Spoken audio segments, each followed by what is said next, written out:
is live outside the Fulton County Courthouse. Mike, what have you learned about this and this attorney?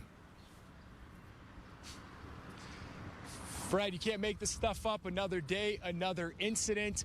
Let me tell you, it all unfolded this morning inside the courthouse. Here's what we can tell you. During a security checkpoint, that's when deputies arrested defense attorney Anastasios Manettas. Investigators say he was arrested on 2 counts of prescription drugs, not in its original container. We're not sure if they were his prescription drugs. We're still working to find that out. We also know he was arrested on 1 count of obstruction, 1 count of simple battery on a law enforcement officer. More on that in a moment.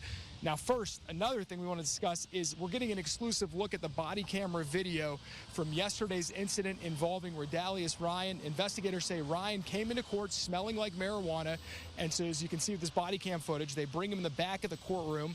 The back of the courtroom outside, and when they performed a strip search on him during this, you hear Ryan screaming for help. But I've watched this video in its entirety. At no point did you see officers using excessive force. They eventually found a bag of marijuana sewn into his underwear. Now, his father watched the video too and told me he has no idea how his son got that marijuana.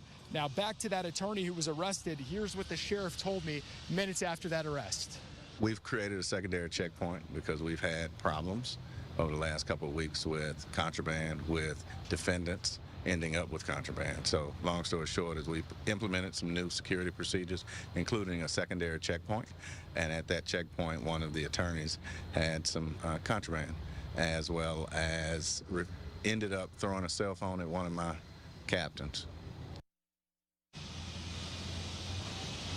Yeah, and as we're on the air right now, I'm getting an update from inside the courtroom. So that attorney was representing one of the defendants, Miles Farley. He was one of the 14 defendants in this case. Apparently now, Judge Glanville has chosen to sever that defendant, which basically means he'll be tried in a new trial. So now we are down to 13 defendants who are standing trial.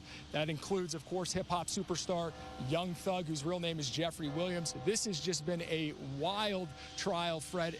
Remember, we're 4 months into this, still don't have 1 juror seated. So we are going to get back up inside the courtroom, and we will have much more coming up on Channel 2 Action News at 4. For now, we're live in downtown Atlanta. Michael Seiden, Channel 2 Action News. Mike, a lot going on here. So you mentioned that defendant will get a new trial by himself, basically. The attorney now is in custody, and yet yesterday's situation, we'll keep following it. Thank you very much.